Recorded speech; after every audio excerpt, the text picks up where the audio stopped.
Assalamualaikum warahmatullahi wabarakatuh. Salam sejahtera bagi kita semua. Bismillahirrahmanirrahim. Yang saya hormati Ibu dosen mata kuliah Hukum Pidana kelas D, yaitu yang terhormat Ibu Usmilawati Windari, dan tentunya teman-teman kelas D dan mobil khusus kawan-kawan saya, kelompok saya yang berpartisipasi dalam pembuatan video ini. Pertama, saya Muhammad Hisam Kambani akan menjelaskan materi hukum pidana pertama, yaitu hukum pidana merupakan salah satu hukum publik yang mempunyai norma-norma dengan dikuatkan suatu sanksi di dalam pelaksanaannya. Adapun kepentingan yang diatur dalam hukum pidana, yaitu norma-norma dalam hukum pidana ditunjukkan untuk melindungi kepentingan-kepentingan orang di dalam masyarakat yang begitu vitalnya. Jadi hukum pidana itu berdasarkan dengan sejarah KUHP, Kitab Undang-Undang Hukum Pidana, menjadi pijakan dan peraturan dalam pidana yang lainnya. Sistematika KUHP itu terdiri dari buku pertama dan kedua dan ketiga. Maka dari itu pengaruh signifikan pembagian KUHP menjadi 3: ilmu hukum pidana umum, ilmu hukum pidana khusus, dan sehingga pengaruh signifikan pembagian KUHP menjadi 2 bagian, yaitu ilmu hukum pidana umum dan ilmu hukum pidana khusus. Materi selanjutnya akan dibawakan oleh kawan saya, yaitu saudara Dimas Hidayatullah. Assalamualaikum warahmatullahi wabarakatuh. Perkenalkan, nama saya Dimas Hidayatullah, Elektral Baresi dengan NIM 2101111000311. Di sini saya akan menjelaskan beberapa materi mengenai hukum pidana yang berisi konsep atau pengertian hukum pidana, fungsi hukum pidana, sumber hukum pidana, jenis-jenis hukum pidana, dan kerangka hukum pidana. Kita mulai dari konsep atau pengertian hukum pidana. Konsep hukum pidana menurut beberapa ahli, saya ambil yaitu adalah Mesker. Menurut Mesker, aturan hukum yang meningkatkan kepada suatu perbuatan yang memenuhi syarat-syarat tertentu, suatu akibat yang berupa pidana. Menurut Simon, keseluruhan larangan atau perintah yang oleh negara diancam dengan nestapa, yaitu suatu pidana apabila tidak ditaati. Menurut von Hemel, keseluruhan dasar dan aturan yang dianut dalam negara kewajibannya untuk menegakkan hukum, yakni dengan melarang apa yang bertentangan dengan hukum dan mengenakan suatu nestapa kepada yang melanggar larangan tersebut.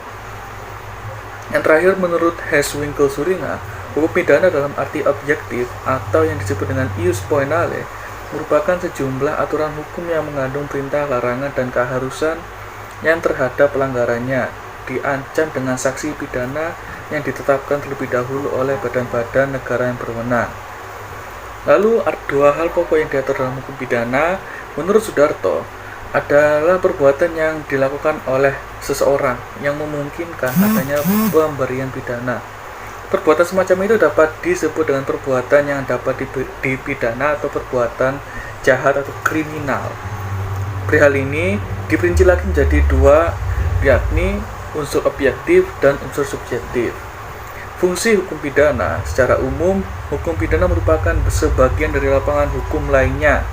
Oleh karena itu, fungsinya secara umum dengan fungsi hukum yang lainnya, yakni mengatur hidup kemasyarakatan dan menyelenggarakan tata dalam masyarakat. Secara khusus, fungsinya adalah melindungi kepentingan hukum terhadap perbuatan yang hendak memperkosanya dengan sanksi yang berupa pidana, yang sifatnya lebih tajam jika dibandingkan dengan sanksi yang terdapat pada cabang hukum lainnya.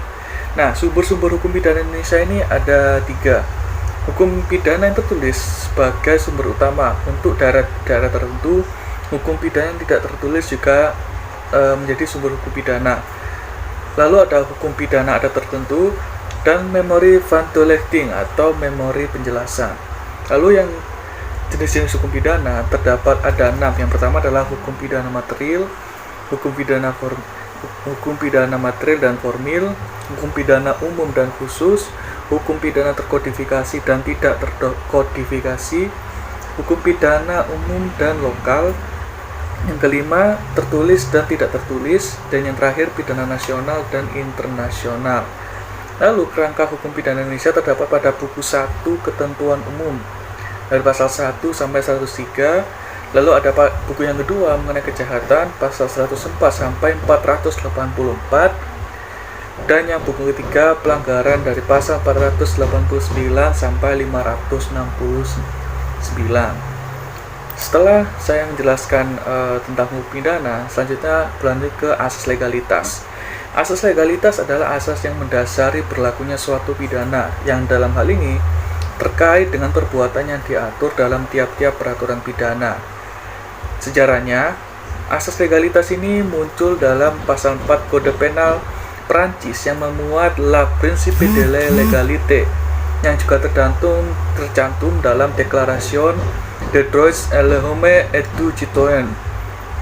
Lalu sempat dihapuskan eksistensinya di negara Uni Soviet dan Jerman. Hitler juga menambahkan aturan yang memungkinkan analogi, namun setelah itu ditiadakan pada tahun 1946.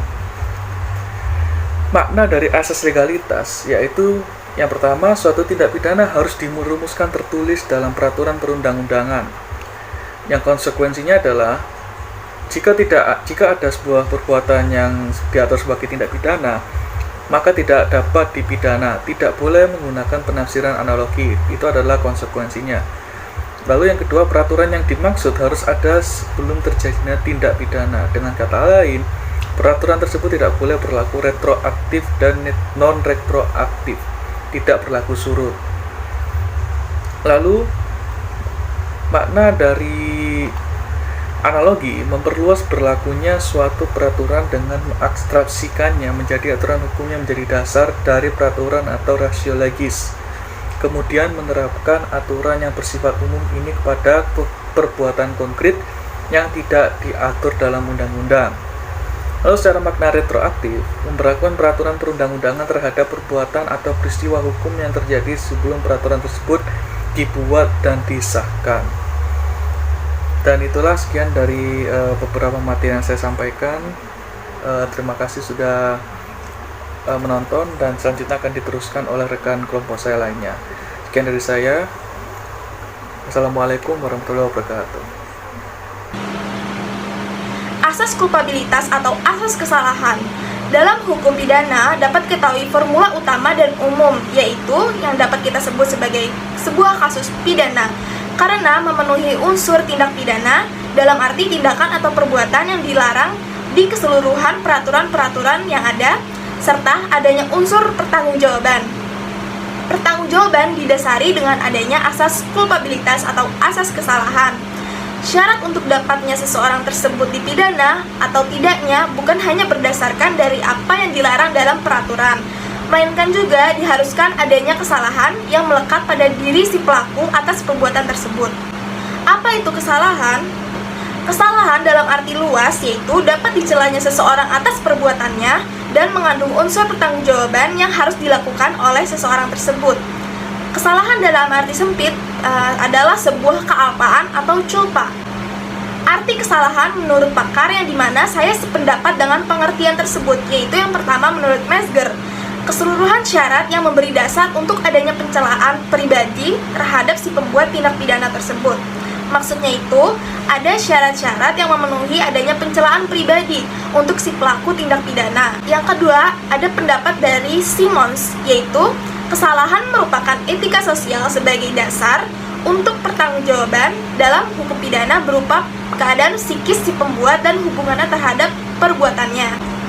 Hubungan kesalahan dengan kebebasan. Tanpa adanya kebebasan, maka tidak ada kesalahan. Itulah paham yang dianut oleh penganut indeterminisme. Sementara ada paham determinisme yang dimana sangat bertolak belakang sekali dengan paham indeterminisme.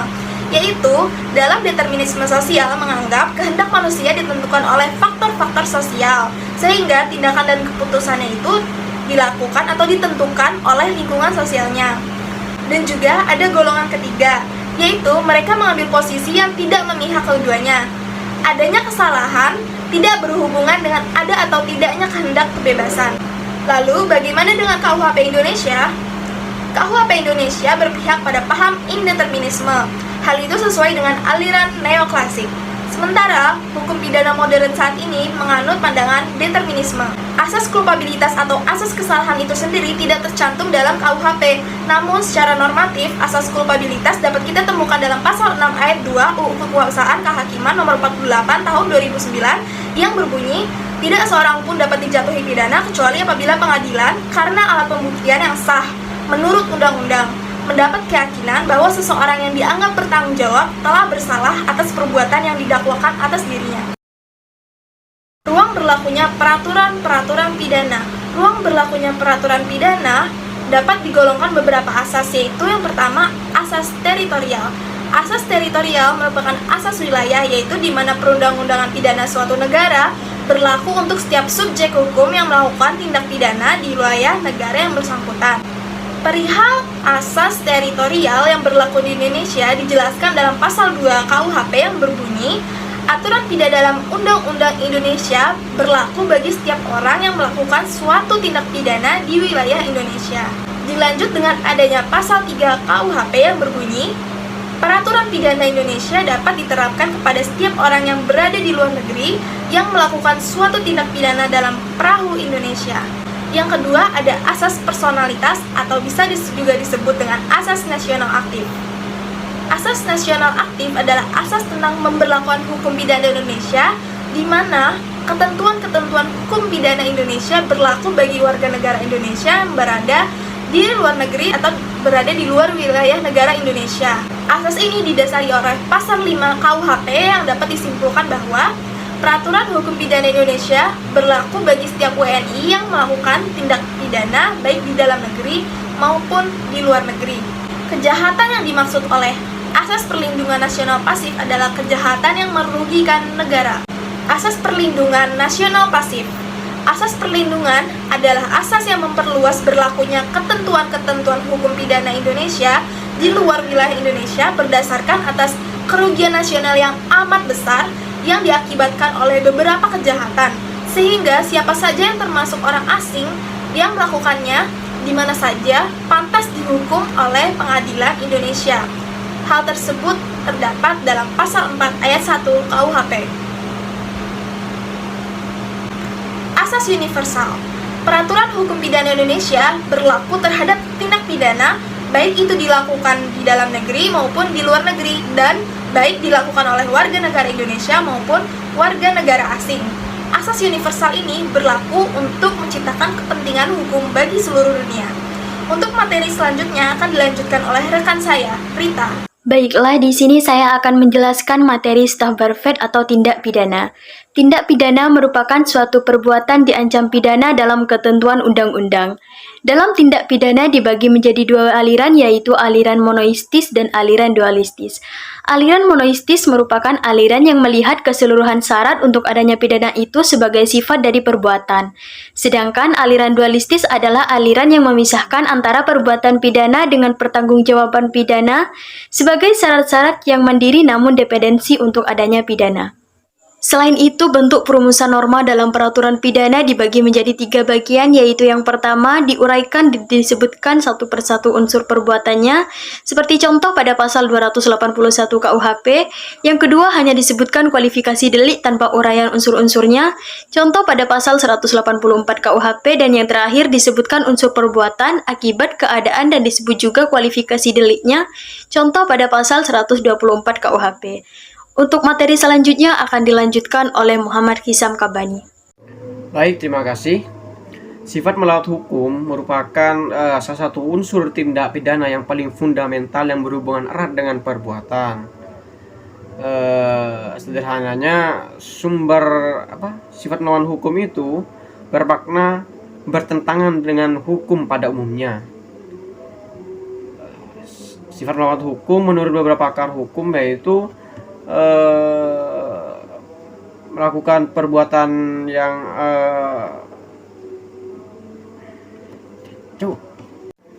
baik, terima kasih. Sifat melawan hukum merupakan salah satu unsur tindak pidana yang paling fundamental yang berhubungan erat dengan perbuatan. Jadi sederhananya, sifat melawan hukum itu bermakna bertentangan dengan hukum pada umumnya. Dan sifat melawan hukum menurut beberapa pakar hukum yaitu penilaian yang objektif terhadap perbuatan dan bukan terhadap pelaku, bahwa perbuatan tersebut tercela, merugikan atau melawan hukum. Menurut Sudarto, sifat melawan hukum menurut Van Blemen bertentangan dengan ketelitian yang pantas dalam pergaulan masyarakat mengenai orang lain atau barang. Spektrum sifat melawan hukum dilihat dari pandangan pertama, yaitu melawan hukum formil berarti telah terpenuhinya semua bagian tertulis dari rumusan delik. Dan yang kedua, sifat melawan hukum material adalah apabila perbuatannya melanggar atau membahayakan kepentingan hukum yang hendak dilindungi oleh pembentuk undang-undang.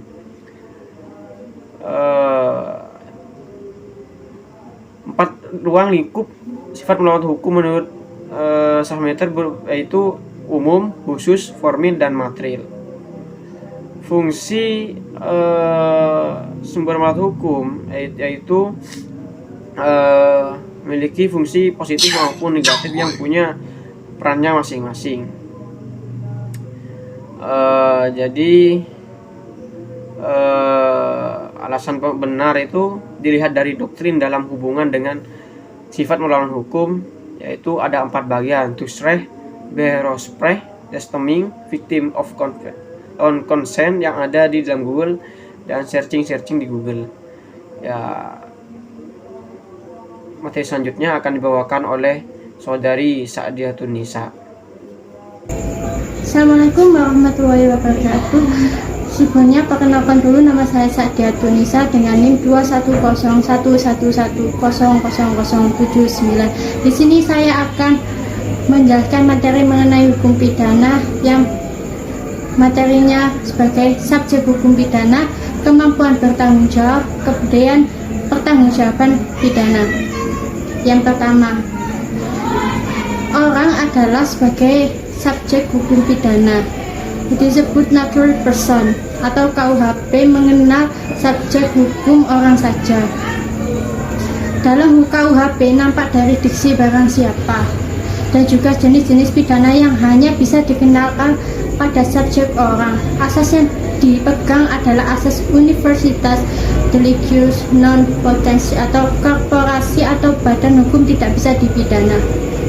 Yang kedua adalah korporasi yang juga disebut sebagai lead person atau undang-undang di luar KUHP. Biasanya dalam tindak pidana di bidang ekonomi atau kejahatan, korporasi berdasarkan konsep korporasi sebagai pelaku fungsional. Selanjutnya, pertanggungjawaban pidana. Menurut Martimon Pojamijojo berpendapat bahwa pertanggungjawaban pidana dapat ditinjau dalam 2 arti. Yang pertama, pertanggungjawaban pidana dalam arti luas atau school in Ramazin. Yang kedua, pertanggungjawaban pidana dalam arti sempit atau school in exercise. Selanjutnya, kemampuan bertanggung jawab atau KBJ menurut Van Hemel adalah suatu keadaan normal dan kematangan psikis seseorang yang membawa 3 macam kemampuan. Kemampuan yang pertama untuk memahami arti dan akibat perbuatannya sendiri. Yang kedua, menyadari bahwa perbuatan itu tidak dibenarkan atau dilarang oleh masyarakat. Yang ketiga, menentukan kemampuan atau kecakapan terhadap perbuatan tersebut. Dan KBJ menurut Simons, suatu keadaan psikis sedemikian yang membenarkan adanya penerapan suatu upaya pemidanaan baik dilihat dari sudut umum maupun dari orangnya. Dan seseorang dikatakan bertanggung jawab apabila ia mampu untuk mengetahui atau menyadari bahwa perbuatannya tersebut bertentangan dengan hukum.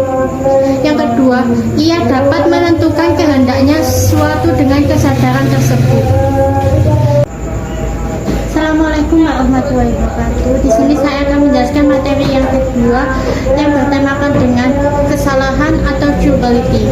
Ada yang tahu apa itu durability atau asas kesalahan? Asas ini tidak dirumuskan secara tegas dalam peraturan hukum pidana atau KUHP sebagai asas legalitas. Tetapi asas ini bersifat mutlak karena asas ini merupakan salah satu dari 3 persoalan pokok dalam hukum pidana. Selain asas ini juga merupakan persyaratan untuk menjatuhkan pidana terhadap subjek hukum. Posisi asas kesalahan dalam sistem pemidanaan. Pidana tidak dapat dipidana kalau tidak melakukan kesalahan. Jadi, tindak pidana ini mempunyai unsur objektif dan bersifat asas legalitas, dan kesalahan mempunyai unsur subjektif dan mengikuti asas durability. Ingat, trias dalam hukum pidana menurut Schur ada 3. Yang pertama, pidana, perbuatan melawan hukum, dan kesalahan. Dan kesalahan adalah jantung dalam hukum pidana. Bentuk kesalahan yang pertama, bentuk kesalahan ada 2, yaitu kesalahan atau dolus, offset, forfeit, atau inters. Dan menurut Moljadno, kesengajaan merupakan tindakan yang sadar dilakukan dengan menentang larangan. Dalam ilmu hukum pidana ada 2 teori mengenai kesengajaan. Kesengajaan yang pertama adalah teori kehendak, dan yang kedua teori pengetahuan atau membayangkan.